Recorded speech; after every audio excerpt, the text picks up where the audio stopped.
Saludos hermanos y hermanas, Dios les bendiga a cada uno de ustedes, les saludamos en el nombre del Señor y le damos la más cordial bienvenida al estudio bíblico de la primera Iglesia Bautista de Caguas. Quien les habla es el pastor Alberto Díaz, pastor general de la primera Iglesia Bautista en Caguas. Y hemos comenzado, hace ya 2 semanas comenzamos una nueva serie de estudios bíblicos titulada Jesús, enseñanzas que transforman.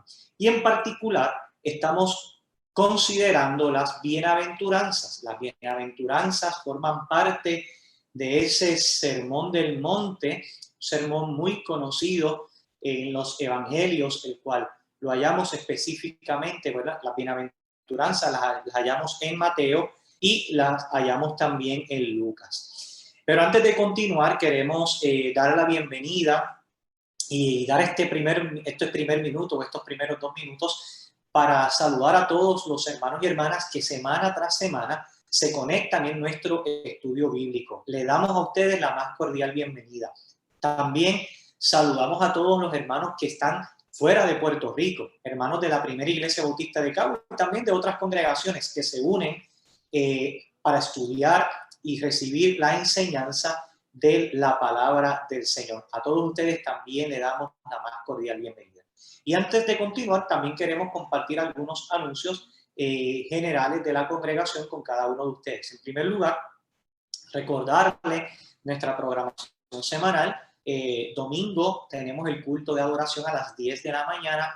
En particular este domingo y algunos domingos subsiguientes estaremos ubicados o estaremos celebrando este culto en la cancha de nuestro Colegio Bautista de Caguas. Así que les invitamos, pero para esto es necesario que usted pueda llamar y registrar su asistencia. Por favor, es muy importante que nosotros podamos tener el registro de los congregantes llamando al 787-599-0771.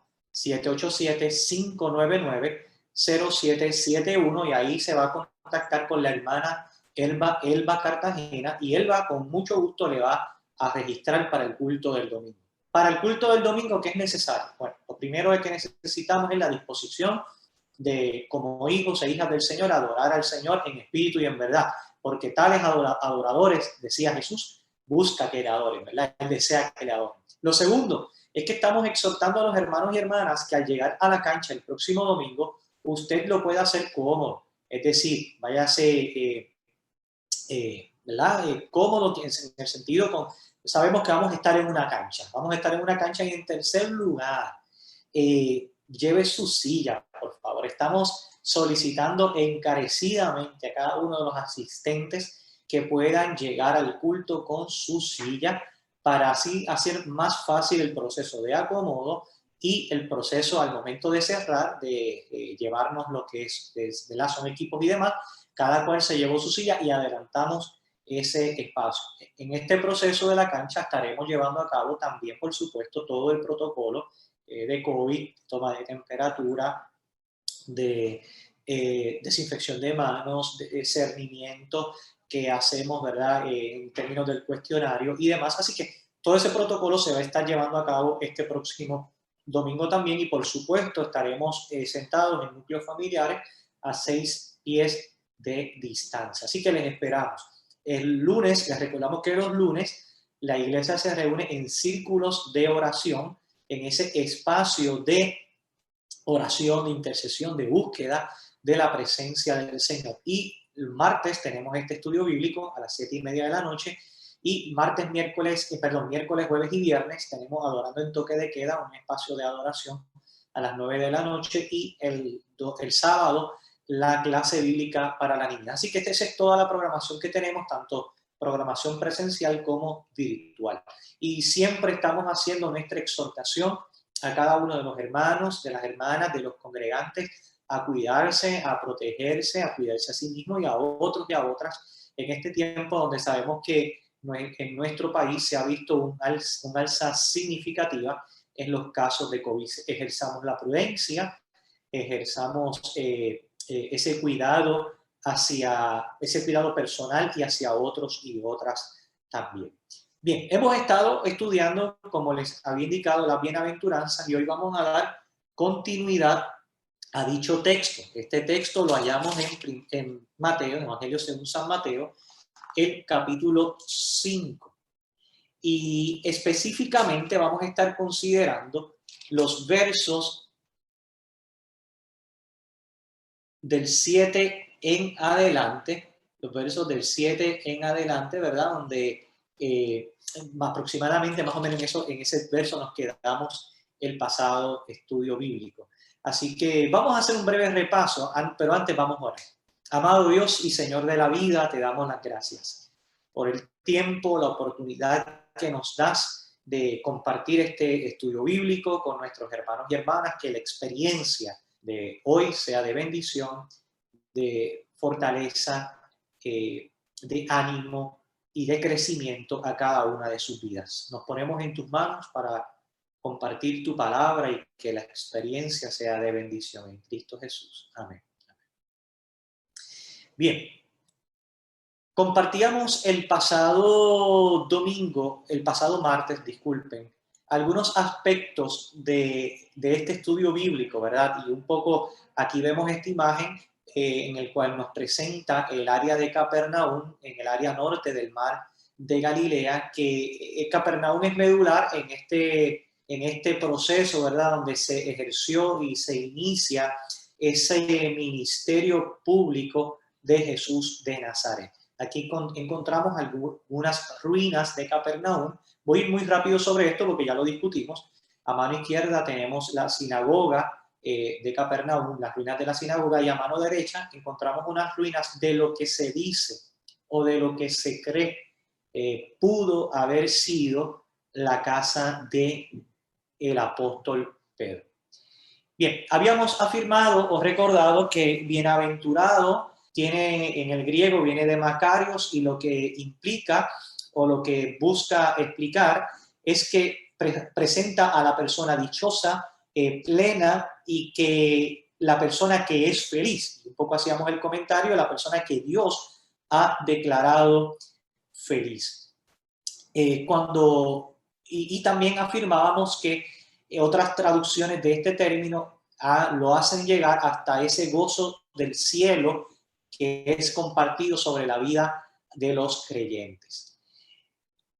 En términos del Sermón del Monte, específicamente de las bienaventuranzas, porque el sermón es muy amplio, incluye múltiples enseñanzas de Jesús de Nazaret, en términos de las bienaventuranzas, estas exponen lo que debe ser la naturaleza del creyente. Y les compartía que no son cualidades individuales, sino debemos de verlas como un todo. Cuando Jesús habla de los pobres en espíritu, de los que lloran, de los mansos, de los misericordiosos, de los pacificadores, de los que tienen hambre y sed de justicia, de los que son perseguidos y vituperados por la causa de Jesús, debemos de verlo como un todo. Y recuerdo que el pasado martes hacíamos un paralelismo con el fruto del Espíritu que nos habla el apóstol Pablo, en el cual dice: el fruto del Espíritu es amor, gozo, paz, paciencia, benignidad, bondad, fe, mansedumbre, templanza.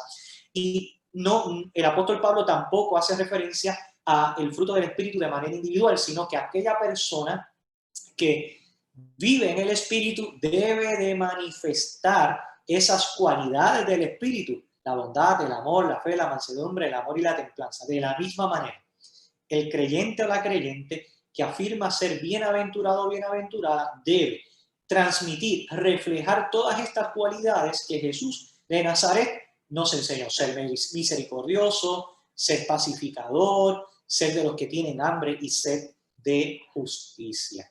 Y algunos han propuesto que estas bienaventuranzas tienen una implicación ética, y otros que son actitudes emocionales fundamentales. Yo soy, ¿verdad?, en lo personal, de los que, aunque ciertamente el ser bienaventurado afecta nuestras emociones, nuestro carácter, pero pienso que también tiene una clara implicación ética en la vida del creyente, una clara responsabilidad comunitaria. Y este sermón va dirigido a aquellas personas que reconocen, miren, su necesidad, y que han encontrado y que han tenido ese encuentro con Jesús, que han encontrado la perla de gran peso. Y el pasado martes, de aquí no voy a discutir nada porque el pasado martes ya entramos a discutir lo que eran los pobres, lo que Jesús hablaba acerca de los pobres en espíritu y sobre la promesa a los pobres en espíritu. También hablamos de los que lloran y de la promesa a los que lloran. Y vamos a comenzar hoy un poco a hablar sobre los mansos. Y cuando hablamos de los mansos, es importante que podamos traducir lo que nos quiere decir el texto bíblico en la forma más original posible. ¿Qué es un manso para nosotros? Pero ¿qué es un manso según el texto bíblico? Según nosotros pudiera ser una persona que no busca conflicto, ¿verdad? Pero según el texto bíblico viene del griego praus, que significa suave o humilde. Así que ya de por sí eso nos va brindando una idea a qué hace referencia Jesús de Nazaret cuando dice: bienaventurados los mansos, porque ellos recibirán la tierra por heredad. Y debemos de considerar lo siguiente. Mire, el doctor Joy Long lo resume de la siguiente manera. Me llamó la atención y quise compartirlo con ustedes. La mansedumbre es básicamente tener una idea adecuada de uno mismo. Y vamos a hacer un paralelo, vamos a tratar de recordar esas palabras del apóstol Pablo: no tengamos más alto concepto del que debemos tener, sino que, ¿verdad?, pensemos sobre nosotros con cordura.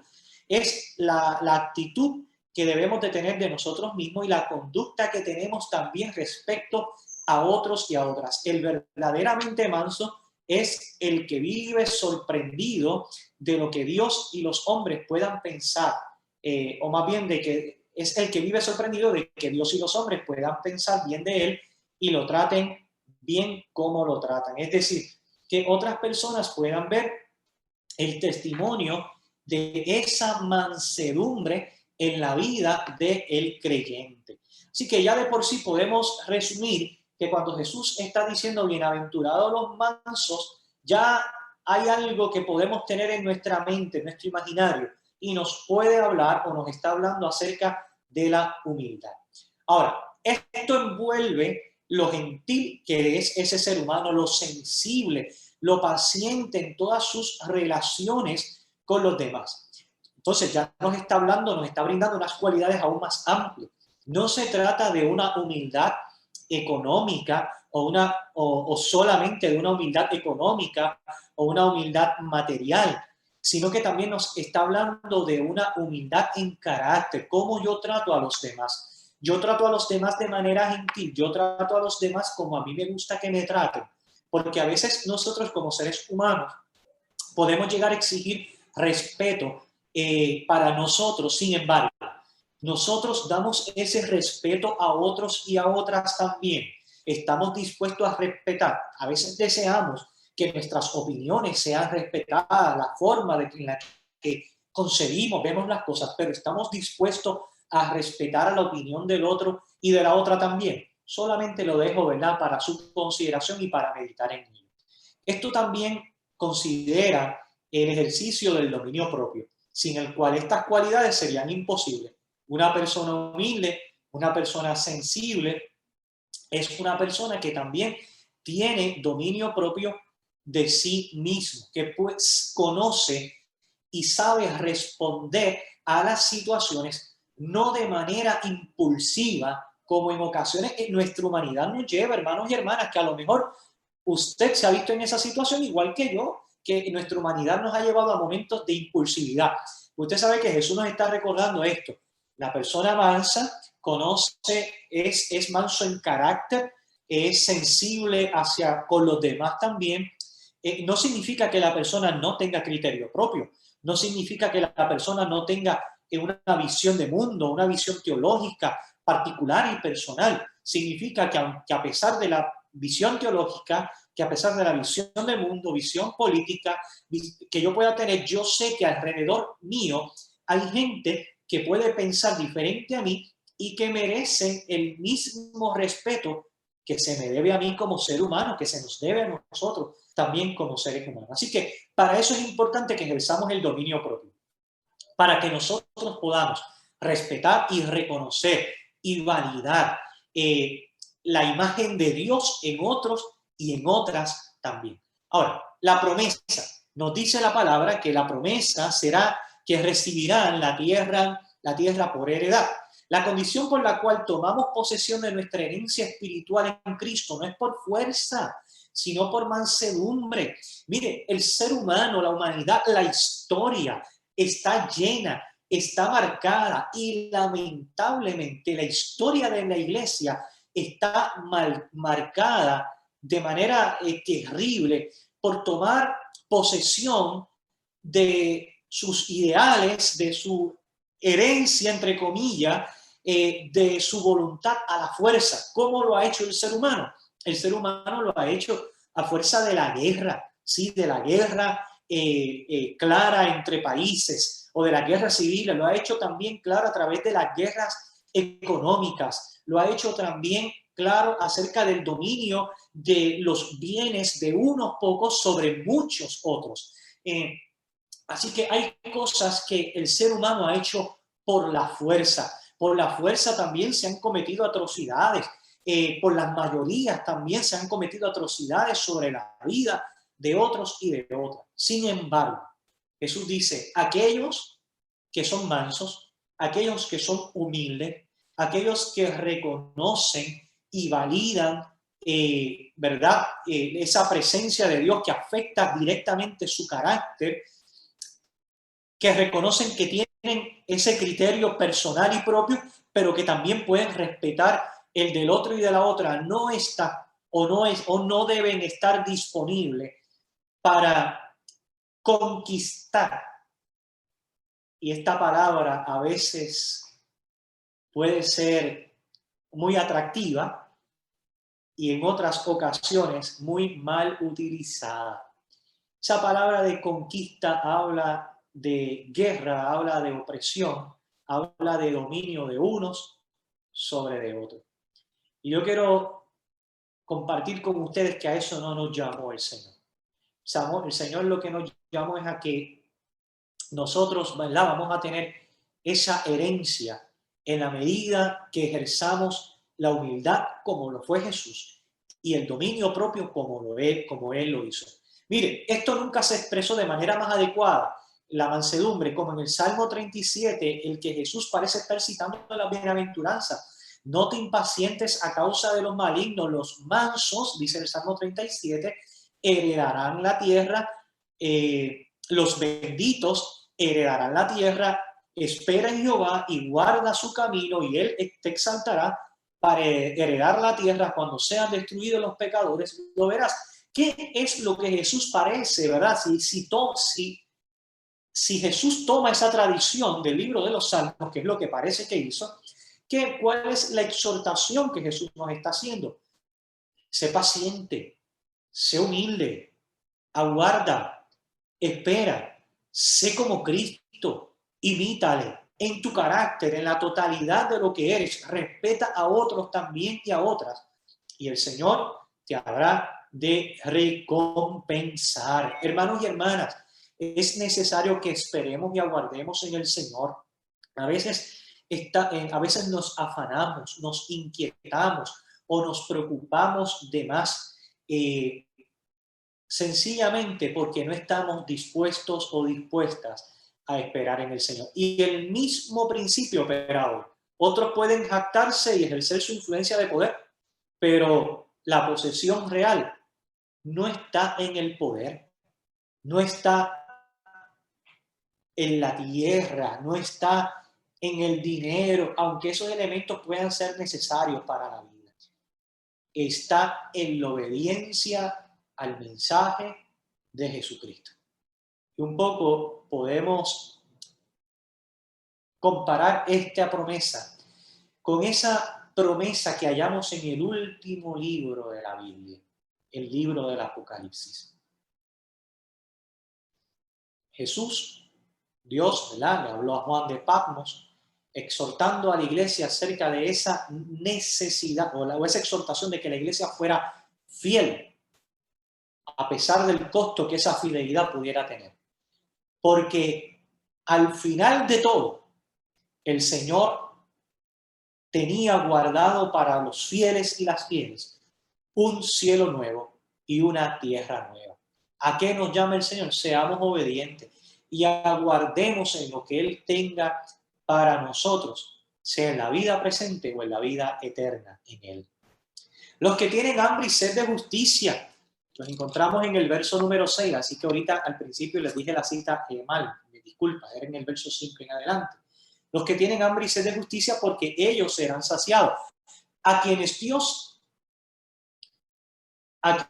Dios satisface son aquellos o aquellas que tienen hambre y sed de justicia. Tal hambre espiritual debe ser una característica de todo el pueblo de Dios, cuya ambición suprema no es material o no debería ser material, sino espiritual. Y yo me tengo que detener necesariamente en este momento, porque en nuestro mundo y en nuestra sociedad y en la iglesia del Señor han corrido muchas teologías, y teologías que más que enfatizarnos en buscar el reino de Dios y su justicia, nos enfatizan en el resultado de lo que podemos obtener. Y un poco Jesús está diciendo que aquellos que tienen hambre y sed de justicia, aquellos que buscan vivir el reino en la plenitud de su vida, esos son los bienaventurados. La característica del pueblo de Dios no puede ser lo que anhela materialmente, hermano. Y hago una aclaración, mi hermana. Tener aspiraciones en la vida son necesarias. Querer alcanzar unos logros y unas metas personales son necesarias. Querer alcanzar unos beneficios, ya sean materiales o económicas, claro que es justo. Sin embargo, no debe y no puede ser lo que nos motive al amor a Dios. Hay que amar a Dios y hay que procurar seguir su justicia, sea cual sea la circunstancia en la que nos encontremos. Esta es como la promesa matrimonial. En la pobreza y en la riqueza, en la salud y en la enfermedad, en la prosperidad y en la adversidad, en todo tenemos que tener hambre y sed de justicia. Eso debe caracterizar el pueblo de Dios.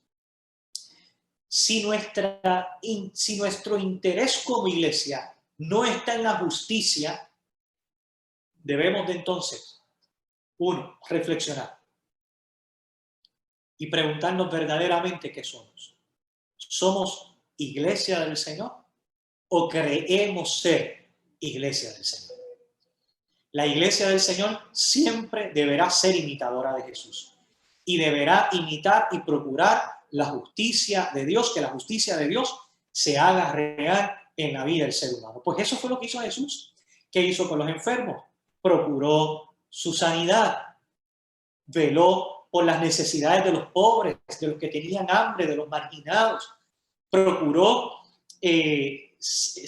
libertar a aquellos que estaban endemoniados, señaló aquellas estructuras opresoras, aquellas estructuras que lastimaban al ser humano y que no respondían a la necesidad del ser humano.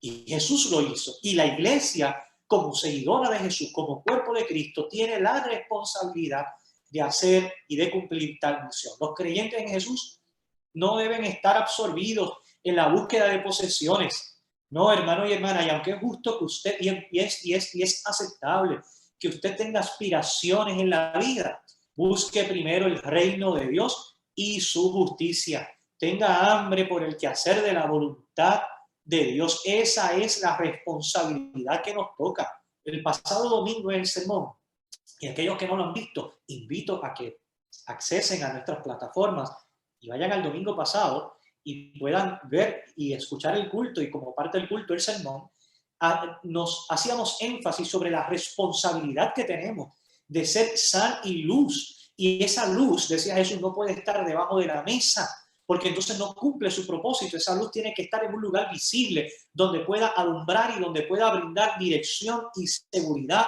en este caso al mundo. Y así como la luz es necesaria y era necesaria para una casa en la antigüedad, así la luz de Cristo es necesaria para nuestra sociedad, para nuestro mundo. Y esa luz de Cristo, la iglesia tiene la responsabilidad de compartirla. Así que, hermanos y hermanas, seamos sal y seamos luz en medio de este tiempo. las dimensiones de la justicia, hay quienes pudieran preguntarse, ¿y a qué hace referencia Jesús cuando habla de la justicia? Bueno, se ha visto de diferentes formas. La primera, la legal, que es una relación correcta con Dios. La segunda, moral, aquella justicia de carácter y conducta que agrada a Dios. Y la bíblica, que incluye también la justicia social. ¿Por qué la bíblica? Porque es la que transmite lo que Jesús hizo. Es en los evangelios donde tenemos el testimonio de Jesús de Nazaret. Así que a mí me parece que esa justicia es una combinación de cada una de ellas. Vamos a seguir con el próximo slide por aquí. La promesa a los que anhelan la justicia. Mire, para los que anhelan la justicia, dice Jesús, porque ellos serán saciados. Para una espiritualidad saludable y vigorosa hay que tener apetito por la justicia. Hermano y hermana, la espiritualidad no se dice o no se testifica por lo que cantamos o por cómo cantamos o por la cantidad de veces que vamos al templo o por las veces que hemos leído la Biblia, aunque todo ello es necesario. Es importante ser instruidos en la Escritura, es importante ir al templo a adorar en comunidad, es importante alabar al Señor en espíritu y en verdad y con nuestros hermanos y hermanas. Sin embargo, la espiritualidad saludable y vigorosa se ejemplifica o se testifica por el apetito de justicia. ¿Cuántas veces usted ha respondido a la necesidad de alguien? ¿Cuántas veces usted ha sido instrumento de reconciliación, de mediación ante los conflictos de otros? ¿Cuántas veces usted ha respondido a la necesidad de otros, siendo instrumento de provisión, dándole lo necesario? ¿Cuántas veces usted ha sido instrumento de apoyo, ha sido el hombro que necesita otra persona, ha provisto el abrazo solidario que otros necesitan? A eso se refiere una espiritualidad saludable. Pero hay algo más. Una espiritualidad saludable es una espiritualidad profética que asume la responsabilidad que nos toca en este tiempo. Porque al que está agobiado, al que está cansado, al que está triste, vamos a consolar, vamos a apoyar y vamos a darle palabras de ánimo. Pero al que esté errado, sea a nivel personal o colectivo, como iglesia, ejerceremos nuestra misión profética, no de condenación, sino de denuncia ante aquellas cosas que destruyen, que laceran y que dañan la dignidad del ser humano. Una y otra vez las Escrituras dirigen sus promesas a los que tienen hambre. Dios sacia el alma menesterosa y llena de bien el alma hambrienta, dice las Sagradas Escrituras. No basta llorar por el pecado pasado, debemos también tener hambre y sed de justicia. Debemos de tener hambre de una justicia futura.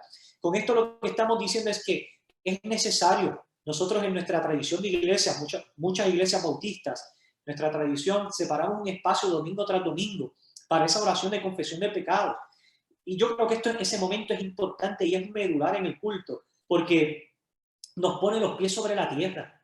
Somos personas, somos pecadores, le fallamos a Dios y sobre todo le fallamos a otros y a otras también. Y con ese momento estamos confesando nuestros pecados. Estamos en un proceso de introspección, de reflexión personal y de meditación para corregir nuestras malas acciones y ser gente imitadora del Señor. Así que no basta solo llorar, ¿verdad? Ese momento de confesión no puede quedarse ahí. Nos confesamos porque fallamos, pero debemos de salir impulsados y animados de nuestra experiencia espiritual a hacer la voluntad del Señor. En la vida presente, nuestra hambre nunca será plenamente saciada, ni nuestra sed totalmente apagada, hermanos y hermanas. Cada día que estemos sobre la tierra y sirvamos a Jesús, nuestra hambre debe estar presente y nuestra sed por la justicia. Recibimos la satisfacción que la bienaventuranza promete, ¿verdad? Solo cuando alcancemos el cielo, cuando estemos en la presencia del Señor, donde dice el texto bíblico allá en el Apocalipsis, donde no habrá llanto, donde no habrá necesidad, porque todas esas primeras cosas pasaron, porque el Señor nos habrá guiado a fuentes de aguas de vida. La próxima bienaventuranza que hallamos en el verso 7 son los misericordiosos, dice el texto, porque ellos alcanzarán misericordia. Misericordia es compasión por la gente, es necesidad. Entonces, cuando vemos todas estas características de lo que son las bienaventuranzas o estas virtudes, lo que nos está hablando es de cómo nosotros debemos ser también para con otros. Hermanos y hermanas, me parece que fue en el estudio pasado o en algunos de los estudios pasados, y lo repito nuevamente, les dije, nosotros no estamos y no debemos vernos en una burbuja espiritual de cristal, no. Nosotros estamos en el mundo, Jesús lo dijo claramente.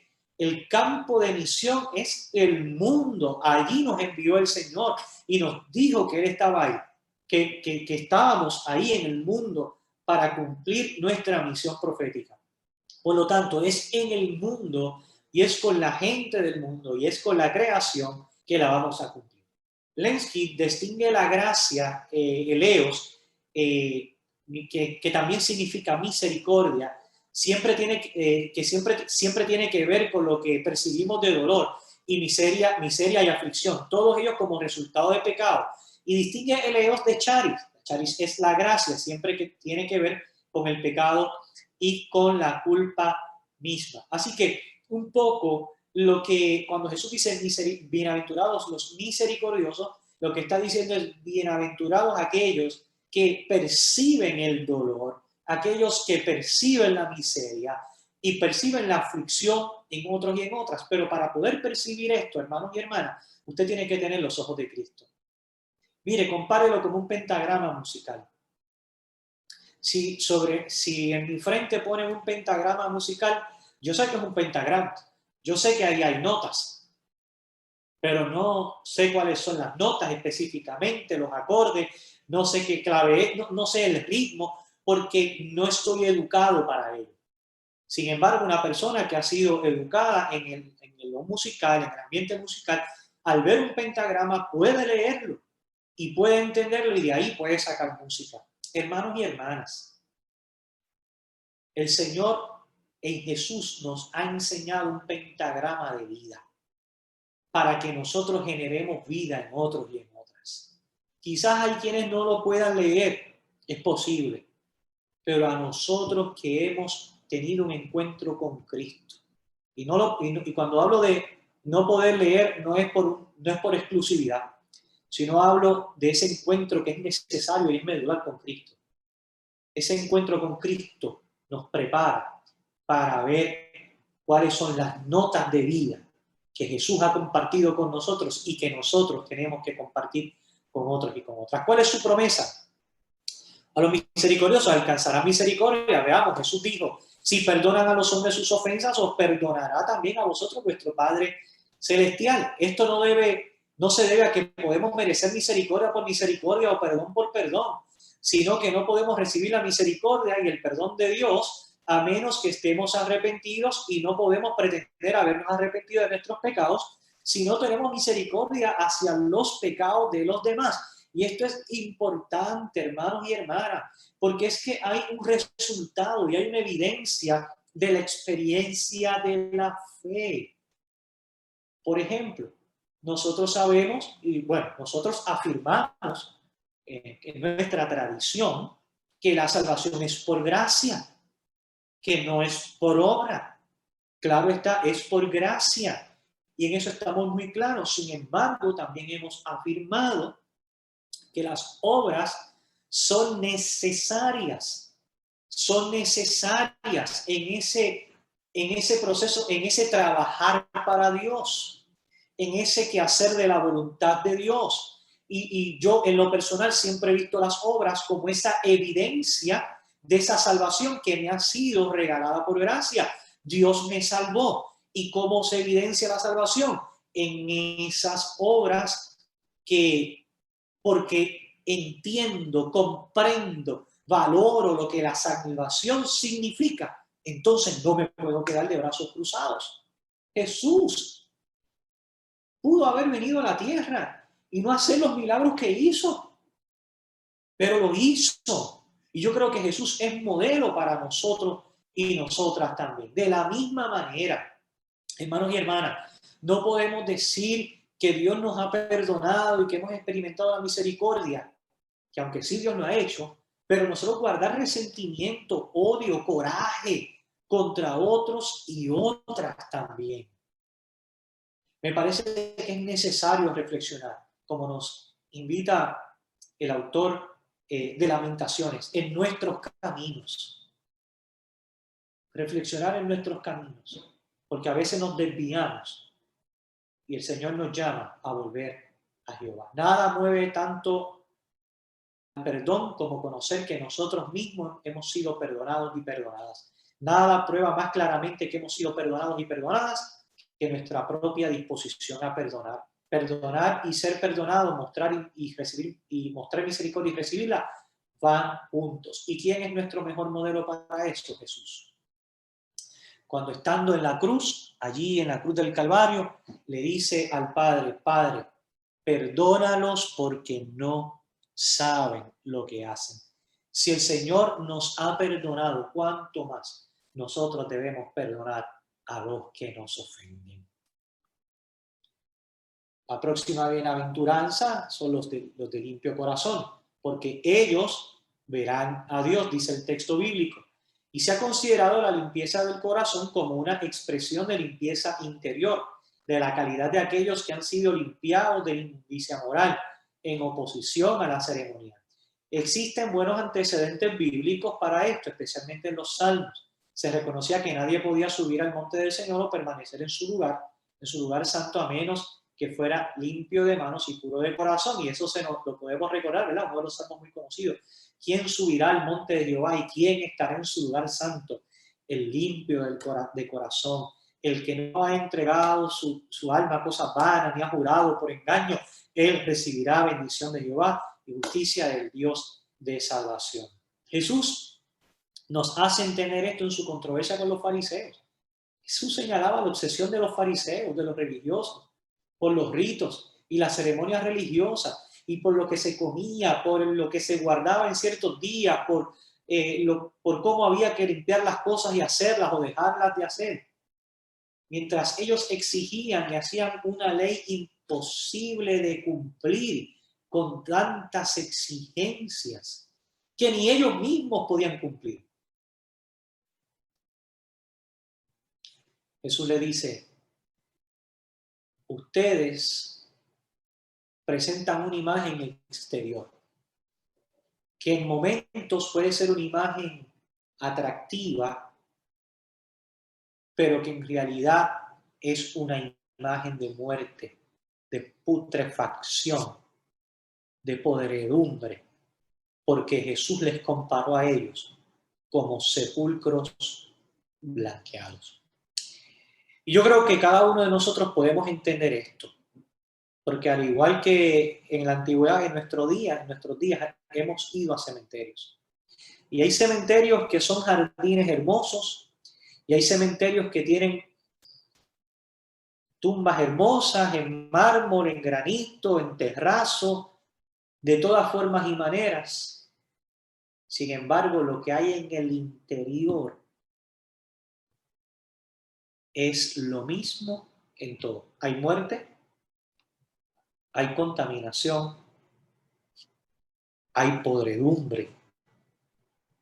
Y así puede ser nuestra vida. Y eso es lo que Jesús le decía a los que le estaban escuchando allí, sus discípulos, y quienes le escuchaban en la falda de aquel monte. Cuídense de que su corazón no sea semejante al de los fariseos, los de limpio corazón, porque ellos verán a Dios. La promesa a los de limpio corazón, ¿quién es limpio de corazón puede apreciar el amor de Dios para con su vida y con la vida de otros? Sí, hermano, reconoce el amor de Dios para con su vida y para con otros y otras también. Quien es limpio de corazón aprecia el obrar de Dios en la totalidad de la creación. El domingo pasado afirmábamos y recordábamos, y nuestras iglesias en esta pasada semana, las iglesias bautistas, afirmábamos la necesidad de crear esa conciencia en favor de nuestra creación. Hermanos y hermanas, afirmamos que Dios es Dios creador que Dios todo lo que hizo, lo hizo bueno. Eso yo creo que es una afirmación cristiana universal. Sin embargo, ¿cómo lo practicamos? Si Dios lo hizo bueno, ¿por qué lo lastimamos? ¿Por qué lo dañamos? ¿Por qué no comenzamos con proyectos personales de consumir menos, de reusar más, de reciclar más, de contaminar menos el ambiente? Hay que apreciar el obrar de Dios en la creación, incluyendo, no es solo el ser humano no es la única creación de Dios, el ser humano es parte de la creación de Dios. La promesa a los limpios de corazón, esa visión del amor de Dios es temporalmente como por espejo. Sí, veremos a Dios. Y mientras estemos en esta vida, lo veremos como por espejo, como decía el apóstol Pablo, a través de los ojos de la fe, con la seguridad de que algún día veremos cara a cara. Yo creo que cuando somos de limpio corazón, el Señor, al Señor le podemos ver. No le veo de manera física ni tangible, le veo por espejo, a través de los ojos de la fe. Veo su manifestación, su poder, su obrar, su cuidado, su ayuda, con la confianza de que algún día le veremos cara a cara. La próxima son los pacificadores. Todo cristiano está llamado a ser un pacificador. En un mundo donde hay tanta pelea, donde hay tanta garata, en un tiempo donde en nuestra sociedad las cosas son tan complicadas y donde eso es lo que se nos enseña no solo se nos enseña a que en los desacuerdos no podemos estar en paz. Pues el Señor nos presenta un desafío. Hay que ser un pacificador. Y Isaías, hablando sobre el reinado del Mesías, afirmó que en su reino la paz no tendrá límite. En el nacimiento de Jesús, los ángeles anunciaron paz y buena voluntad para con los hombres. Y en su ministerio Jesús dijo, mi paz os dejo, no como el mundo la da. Hermanos y hermanas, la paz es necesaria en la vida del creyente, pero sobre todo es necesaria que el creyente sea instrumento de paz. Es decir, hay un refrán, que cuando la cosa está tensa, el creyente no puede estar echándole leña al fuego. El creyente tiene que ser instrumento de paz, de reconciliación, de mediación, de buscar nuevas opciones, nuevas oportunidades ante los conflictos de otros y de otras. En un mundo donde el modelo de paz es la pax romana, que es la paz a la guerra, a la fuerza, porque eso era lo que hacía Roma. Llegaban las legiones romanas, conquistaban un área, impregnaban las comunidades, las regiones y provincias con las legiones, con su ejército, y no permitían la sublevación, no permitían la opinión disidente. Por lo tanto había paz, porque el que pensaba mal le costaba, el que pensaba diferente le costaba la vida. La paz, esa es la paz de nuestro mundo, donde si tú piensas diferente, entonces puede ser un elemento de condenación, de señalamiento. Eso lo vemos claramente en la vida política. A mí me da risa porque yo creo que esto es hasta un chiste a veces, donde no podemos ver la madurez. Y perdonen que yo comparta a través de este medio una opinión que es muy personal, donde no podemos ver la madurez y el compromiso real con un pueblo a través de una clase de política, donde en asuntos fundamentales para la vida de este pueblo no se ponen de acuerdo. Quizás hay un acuerdo para hacer el día de tal cosa o ponerle nombre a una carretera, pero para asuntos fundamentales de la vida de país no hay un acuerdo. ¿Por qué? Porque estamos acostumbrados a un mundo, a una sociedad que nos llama a estar en desacuerdo.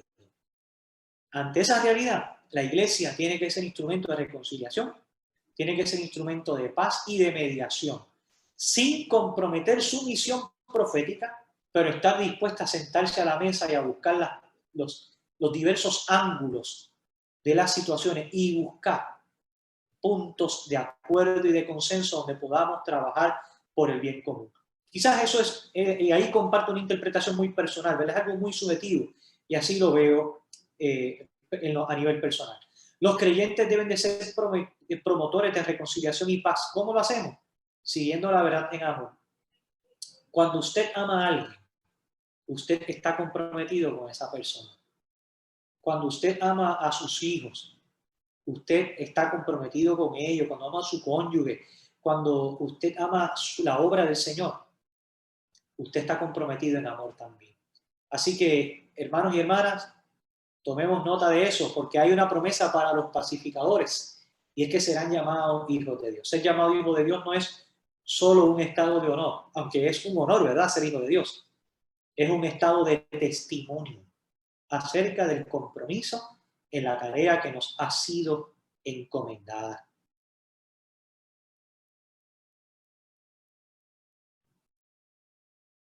Que podamos tener ese estado. Que podamos tener ese estado de compromiso en la tarea que se nos ha encomendado como iglesia. La próxima bienaventuranza, los que padecen persecución por causa de la justicia, porque de ellos es el reino de los cielos, dice el texto. La persecución se da por la colisión, explicaba la iglesia hace unos domingos, por ese choque de dos sistemas de valores irreconciliables entre sí. Esos sistemas de valores son diversos, desde políticos, ideológicos, religiosos, familiares. Siempre hay controversias, siempre hay modos de ver las cosas de manera distinta. Y Jesús decía, le estaba adelantando a sus seguidores, que en momentos determinados los valores que Él ha compartido de misericordia, de paz, de justicia, van a chocar con los valores del mundo. Por lo tanto, cuando eso suceda, ¿qué va a pasar? ¿Cuál será el resultado? ¿O cuál pudiera ser el resultado? La persecución por causa de la justicia. ¿Cómo esperaba Jesús que reaccionaran sus discípulos ante la persecución? Porque les dice, gozaos y alegraos. Miren, ante la persecución no debemos desquitarnos, no debemos actuar con mal humor, no debemos tampoco autocompadecernos, no debemos sonreír y soportar como lo haría un estoico, tampoco fingir que lo disfrutamos, como lo haría un masoquista. Ante la persecución, esos momentos en los cuales la iglesia o usted pueda padecer por causa de la justicia, usted lo hace con la conciencia clara, en que usted está en obediencia al Dios que le ha llamado. La promesa a ese grupo, ¿qué debemos hacer? Regocijarnos. ¿Por qué? Porque Jesús dijo, vuestro galardón es grande en los cielos, la recompensa. Podemos perder todo en la tierra, hermanos y hermanas, pero heredaremos todo en los cielos. Ahora ese galardón no viene como un mérito, sino como una promesa que solo Dios puede darnos. Nos regocijamos porque la persecución es señal de autenticidad cristiana. Yo no sé cuántos de ustedes han visto los productos que dice hecho en Puerto Rico, hecho en tal lugar. A mí me gusta ver mucho esos que dicen hecho en Puerto Rico, ¿verdad? Que los vemos muy poco, lamentablemente. Pues mire, es como ese sello de garantía. La persecución, el día que a usted le cueste el quehacer de la justicia divina, entonces es porque está haciendo la voluntad del Señor. Justicia, ojo, que es una justicia que bendice y que libera, que sana y que transforma, que reconcilia y que crea puentes entre la humanidad como lo hizo Jesús. Así que la persecución es parte de ese sello de autenticidad, porque así persiguieron a los profetas que fueron antes de vosotros. Es como si Jesús dijera, en mi opinión, ahora ustedes tienen la misión profética, ahora les toca a ustedes la tarea. Este es su momento, este es el turno de ustedes. A modo general, vamos a concluir ya con unas enseñanzas, dos enseñanzas muy generales, muy amplias. A mí me gusta siempre incluir algunas enseñanzas muy generales porque creo que en ese proceso de escuchar el estudio, de anotar y de reflexión personal, porque no nos podemos quedar, hermanos y hermanas, en ser oidores, hay que ser hacedores, hay que reflexionar, hay que meditar, hay que asimilar esta palabra. Las bienaventuranzas deben de ser para el creyente una guía en cuanto a lo que el Señor espera de nuestra espiritualidad y carácter. Hace unos años atrás, cuando esto no abundaba mucho, los celulares. Cuando no abundaban mucho los celulares, yo recuerdo que en la década de los 90, mediados de la década de los 90, eh, mi papá y mi mamá, ¿verdad? Como familia, dimos un viaje a Disney. Bueno, a Orlando para ir a los parques de Disney.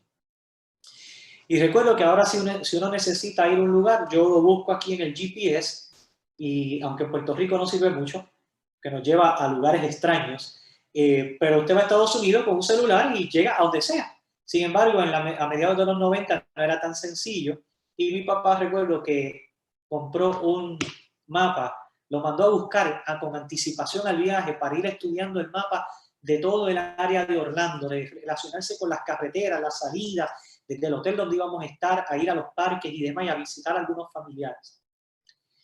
Y ese mapa nos servía de guía para nosotros en ese momento.